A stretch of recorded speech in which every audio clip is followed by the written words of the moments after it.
Hello and welcome to the Entrant. The topic for today's discussion is one of the most important under Indian civil law.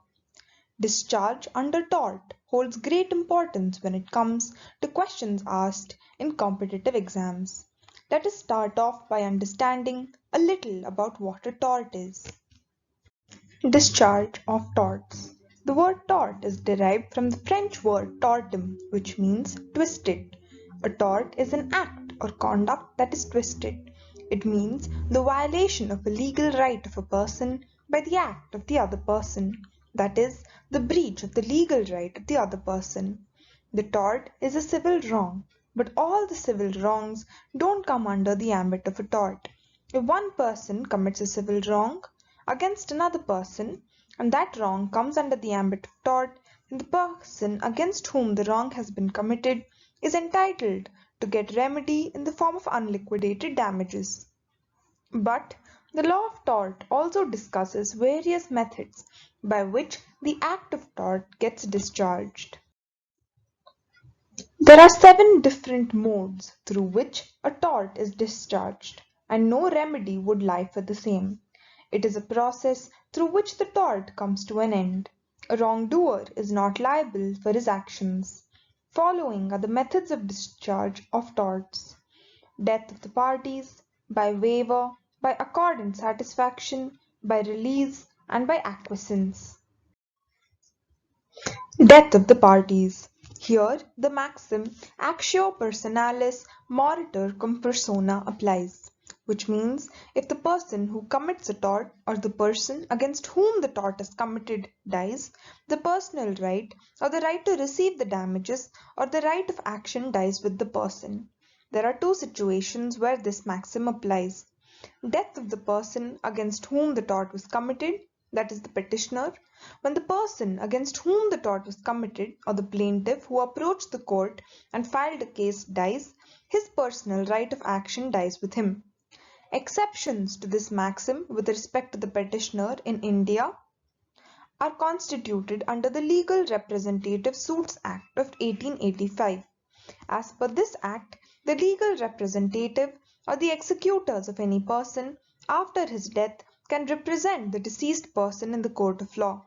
Similarly, in different laws or acts like the Fatal Incident Act, the Indian Succession Act, Workmen Compensation Act, etc., the representative of the plaintiff can represent him in the court of law. Death of the person who commits the tort, that is, the defendant.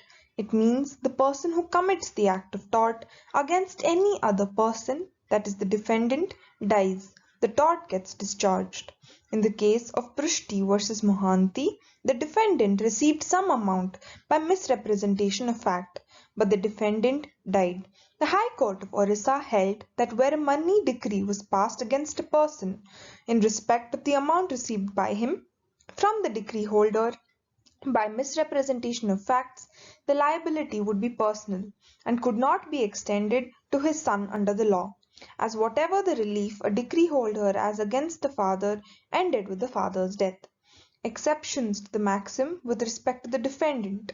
In India, there are various laws which constitute the exception to the above maxim, like the Legal Representative Suits Act of 1885. As per this act, if any person involved in any type of tortious act died during the course of the trial, the right of action passes to the legal representative of that person.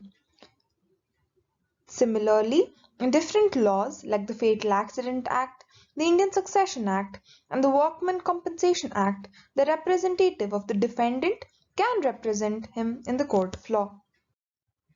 By waiver. The second method of discharge of tort is by the waiver. The concept of waiver is when a person has more than one remedy available to him. As a result, he has to elect one of them. He cannot apply for both the remedies except in the case of defamation and assault. The main 2 principles lying under this doctrine of waiver are: the person has to choose any one remedy, and if the person fails to get the remedy he chooses, the court of law does not allow him to go back to the alternative remedy. The waiver can be implied or expressed in nature. In an expressed waiver, the person expressly communicates about his choice in the court of law. And in the implied form of waiver, the person impliedly communicates about his choice for which remedy he is applying. Accord and satisfaction. The concept of accord means when the parties of tort, that is, the person who commits the tort and the person against whom the tort has been committed, come to an agreement and settle the dispute. Such an agreement is known as accord. In the general term, it means settling the issue by accepting some consideration in lieu of right of action. Satisfaction means the actual payment of consideration agreed by both the person who commits a tort and the one against whom the tort is committed. When both accord and satisfaction are completed, it results in the discharge of tort, and the dispute does not proceed in a court of law. The only condition in the concept of accord and satisfaction is the consent of the party should be free and not from fraud, coercion, or undue influence. Release. A release means giving up the right to action. It means when a person, by his own choice, discharges the tort. This right is only provided to the person against whom the wrong has been committed. In this method, the discharge of tort happens by the judgment given by the court. If once the court gives the judgment on the matter, the tort gets discharged. No appeal for the same act of tort can be claimed for the same remedy in the court of law. The concept of this method of discharge of tort is based on the legal maxim of res judicata, which means if any cause of action decided previously by the court, the same cause of action must not be entertained again. The court denied the petition and stated if once court gives judgment in the matter, no further appeal for the same act of tort can be filed in the court of law. Exceptions to this: if the petition was between the same party but is for a different remedy, or the action taken in respect to the violation of another right, then the petition can be allowed.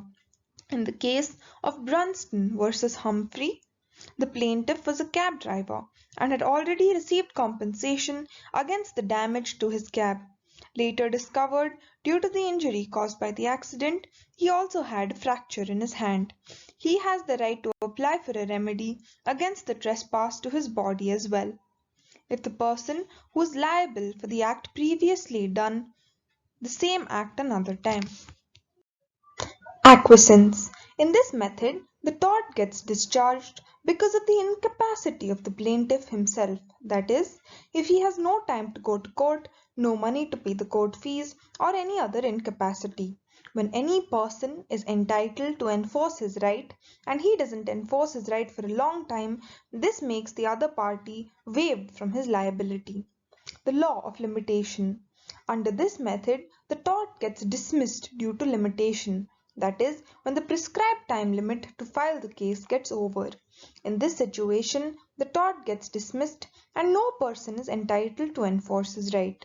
Like in the case of false imprisonment or libel, the limit to file a case is 1 year. In case of trespass to immovable property, the limit set is 3 years, etc. After the time limit gets over, no person can enforce his or her right. I hope this video was helpful in providing a simple and clear understanding of discharge under tort. For any further queries, please drop your questions in the comment box below. Please like and share the video and subscribe to our channel.